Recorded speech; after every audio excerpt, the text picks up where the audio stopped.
Hey YT, it's Jessie Ray. I know I am looking toe up right now. Like, I know I look horrible. But, yeah, I don't know if you noticed that. I forgot it's backwards. I'm taking out my braids and I'm kind of like, I made some little twisties so, like, you wouldn't see it. Anyways, okay. I'm sure a lot of you guys saw, the Yahoo story, and it's been all over Facebook too, about Diane Ogler. Her husband, Mark Ogler, he was a blogger.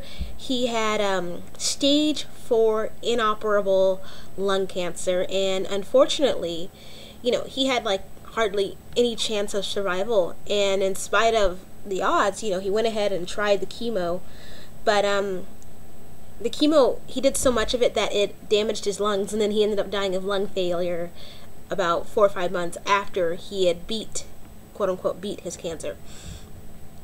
Now, this is a heartbreaking story because his wife was pregnant.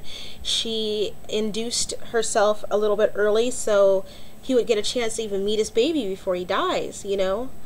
And, it just, you know, it's a story. It breaks your heart, you know? Now, this is where things get nefarious. All over the fucking blogosphere and all over all the great parenting pages that I know a lot of my friends go to, and I'm just going to call this bitch out because as far as I'm concerned now, she's just gone too fucking far. Fine, I won't call her now. I want to. I really, really want to, but I won't. So, anyways, a particular Facebook parenting page that's very popular among parents who believe in attachment parenting, or at least, you know, loving on your kids, yada yada. Okay, the first thing this lady says is, stories like this make me wish more people would get aware of cancer treatments. Chemotherapy is toxic and just ridiculous. The Gerson therapy is amazing. I just posted a video about juicing raw cannabis and its amazing power. If only more people knew. Okay. Alright. So, as you can imagine, this would obviously start off a shitstorm between some parents who may have a little bit more scientific knowledge than the others, going back and forth, right? So, here's the deal. All over, and it gets me, is like the parents who are saying things that have no sort of evidence to support anything that they're saying keep getting all these thumbs up, and the ones that are saying the exact opposite, like, there's no proof of that. All the studies have shown the exact opposite. They're getting like nothing. They're getting nothing but bound down and hated on. And the thing that keeps getting repeated over and over again is these words, and these are words that irritate the hell out of me, and these are the words that I hear that just piss the fuck me off. I did my own research.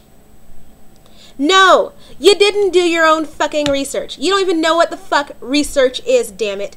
Let me explain to you. Research is a systematic investigation with an open mind to establish facts. Guess what?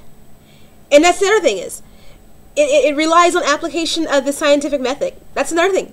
Yeah. So, no, you didn't do any fucking research. Using the same standard of evidence that I use to pick out a nail polish or a hair conditioner is not the same fucking thing as actually doing research. Okay? So let me explain something to you about chemotherapy and versus dying from fucking cancer. Alright? I know everyone is talking about, you know, it's so horrible that, you know, this guy, he died from the cancer treatment. But in comparison to dying to cancer without actually doing anything to stop the cancer, okay, dying from cancer, everything that happens from chemo, minus the losing hair, happens, but 10 times fucking worse. Dying from cancer, it means bowel obstructions and vomiting and bleeding for no fucking reason, horrible skin deformations, and just your lungs filling up with liquid, like not even being able to stop yourself from throwing up, having to have a tube in your side. People don't even understand what it means to fucking just sit there and die from cancer. Cancer is much effing worse than chemo. You don't even know what cancer is, okay? You don't even fucking know. And the people who are, you know, advocating the Gerson therapy, Excuse me, but people who use Gerson therapy to you know, treat cancer or AIDS or whatever are basically murderers. I'm sorry. I'm just gonna fucking say that shit. Yeah, they are murderers because they're not doing anything that has ever been proven to help anything. That's what they're doing. They're just wasting your time and your fucking money. That's what they were doing. Alright? There's never been a real, actual, established and proven case of someone being cured through Gerson therapy.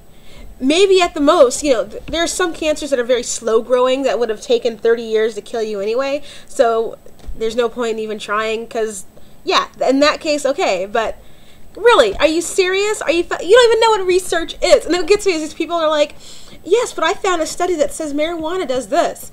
No, you didn't. That's how I know you're fucking lying, because there's no actual study that says anything like that at all. There isn't. So, hey, basically what I'm on a rant, and I'm like a very angry rant right now, because people use the same measure of evidence to believe something that the